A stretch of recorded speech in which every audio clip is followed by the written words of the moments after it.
নিজের পছন্দে পালিয়ে বিয়ে করেছিলাম, কিন্তু তার 1 মাস পরে বাবা মা নিজের রাগটাকে জমিয়ে রাখতে পারেনি, আমার মুখের দিকে তাকিয়ে মেনে নিয়েছে।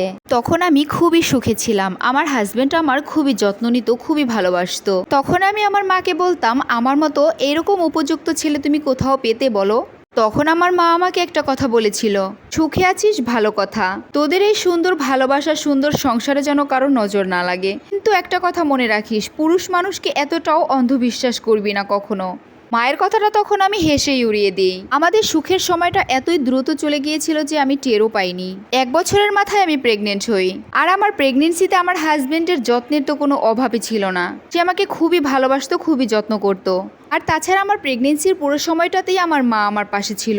আমার যখন যেটা খেতে ইচ্ছে করতো তাই মা আমাকে বানিয়ে খাওয়াতো।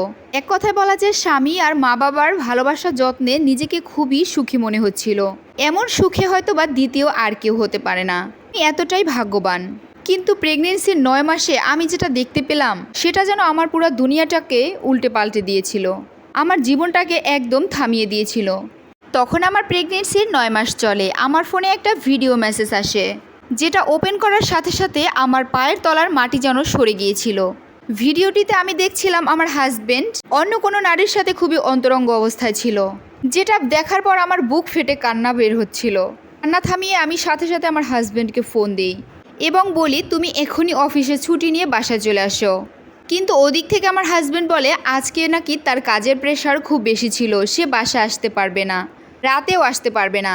তখন আমি তাকে বলেই ফেলি, কেন, অন্য কোনো নারীর সাথে থাকবে নাকি? এ কথা বলতে না বলতে আমার হাজবেন্ড ফোনটা কেটে দিল। 1 সেকেন্ডের জন্য মনে হচ্ছিল যেন বেলকনি দিয়ে লাফ দিই, তাহলে গায়ের ওড়নাটা জড়িয়ে গলায় দড়ি দিই। আমার কান্নার শব্দ শুনে মা দৌড়ে চলে আসলো। মাকে আসতে দেখেই আমি খুব তাড়াতাড়ি করে চোখ মুখের পানি মুছে নেই। মা এসে আমার কাঁধে হাত দিয়ে বলল, কি হয়েছে, কোনো সমস্যা, শরীর কি অসুস্থ লাগছে? আমি বললাম, না মা, কিছুই হয়নি। তখন মা আমাকে বলল, তখন যেন কি বলেছিলি একটা খাবি, এখন বল, এখন করে দিচ্ছি। তখন আমি মাকে বললাম, আমার খিদে নেই, তুমি বাড়ি চলে যাও। মা বলল, তুই একা থাকতে পারবি তো? আমি বললাম, হ্যাঁ পারবো, তুমি চলে যাও। আমার কথা শুনে মা আমাদের জন্য রান্না করে বাসায় চলে যায়। আমার বাসা থেকে মায়ের বাসা খুব কাছেই ছিল। মা চলে যাওয়ার পরেই আমার হাজবেন্ড বাসায় চলে আসে। দরজা খুলতেই আমি আমার হাজবেন্ডকে বলি, তুমি কি করে পারলে এটা আমার সাথে করতে? তুমি এতটা নিচে কি করে নামতে পারলে? তখন আমার হাজবেন্ড কিছুই বুঝতে পারছিল না। তখন আমি আমার ফোনে থাকা ভিডিওটা আমার হাজবেন্ডকে দেখাই।